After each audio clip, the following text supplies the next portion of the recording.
કોંગ્રેસ પક્ષ તરફથી કોઈ વિરોધ પ્રદર્શન કરવામાં આવ્યું શું હકીકત અને કેવા બાબતનું આ બાબતે આમ તો પબ્લિકનું ધ્યાન દોરવા માગીએ છીએ કે આ ભારતીય જનતા પાર્ટીની સરકાર એન કેન પ્રકારે સત્તાનો દુરુપયોગ કરી, ઈડીનો દુરુપયોગ કરી, કોંગ્રેસના વરિષ્ઠ નેતાઓને, કોંગ્રેસના મોટા આગેવાનોને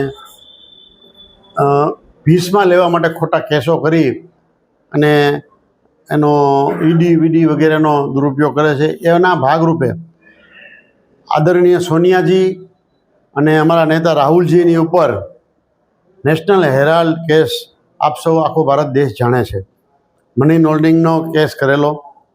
એ કેસ જ્યારે કોર્ટ સમક્ષ ગયો ત્યારે કોર્ટે આ સરકારની ઝાટકણી કાઢી અને કીધું કે આવા કેસ ન થઈ શકે, એકદમ ઉપજાવેલા અને ખોટા પાયા વિહોણા કેસ છે. ત્યારે એમાં સત્યનો વિજય થયો છે. આપણો ભારત દેશ ગાંધીજીના મૂલ્યો ઉપર ચાલે છે, સત્યમેવ જયતેના આદર્શ ઉપર ચાલે છે.